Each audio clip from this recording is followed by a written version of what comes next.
Milé děti, vítejte v pohádkovém studiu.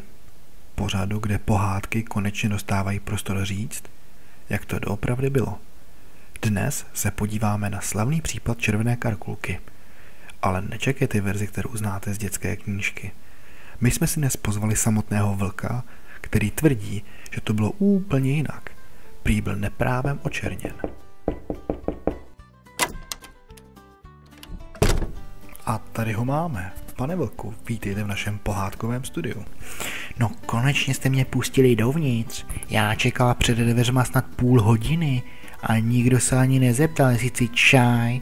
Všichni jen vrah babičky, žrou děti. No a já jsem přitom jenom oběť mediální manipulace. Dobře, to nezní jako příběh, který dávno známe. Pojďme si to vzít pěkně na začátku. Co se tehdy stalo? Tak za prvé, já šel do lesa na jógu. Klid, dech, příroda, no prostě pohoda. A najednou buch, malá holka v červené mikině, kápuci a táhne košík plný jídla. No, tak jsem se zeptal, kam jakože jde, úplně normálně, společensky. No a co ona? Co vám na to řekla? No, prý za babičkou, tak jsem jí řekl, že jí popřeju dobré zdraví. Víte, já mám slabost pro seniory, mám dokonce certifikát z programu Lesní přátelé důchodců. Aha, tak to vysvětluje, proč jste nakonec skončil v babičině posteli. No ano, protože babička měla zimnici a já jako empatické zvíře jsem jí přikryl dekou a čekal, až jí přejde ten třes. Jenže v tu chvíli tam vtrhla ta malá a začala křičet. Já se lek, schoval jsem se pod peřinu a pak už to šlo z kopce. Počkejte, chcete tím říct, že jste vlastně nikoho nesežral? Ale prosím vás, já mám intoleranci na lepek, na to šnalití.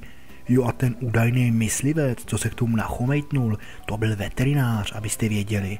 Toho mi zavolala sama babička. Měl mi zkontrolovat žaludek kvůli bobulím, co jsem předtím snědl v lese. No ale novináři z toho udělali senzaci. A od té doby mě děti mají jako monstrum. Počkejte, takže vy se v tom opravdu nevinně? Vy jste vlastně oběť? Přesně, já jsem jen šel lesem, pozdravil dítě, přinesl čaj nemocné bábičce a teď mám zákaz vstupu do všech pohádek s dětmi nejméně na 15 let.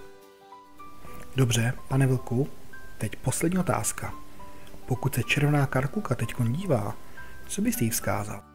Že mě mrzí, že jsem si tenkrát nevzal z toho košíku alespoň koláček, alespoň by mi zůstalo něco sladkého z celé té hořké zkušenosti. Děkujeme panu vlkovi za jeho verzi příběhu. A co myslíte vy, milí diváci? Měl vlk pravdu nebo si vymýšlel? Napište mi do komentářů, jestli mu věříte a příště se v pohádkovém studiu podíváme na Otesánka. A třeba se i dozvíme, co stálo za jeho velkým, možná až nekonečným hladem. Mějte se krásně.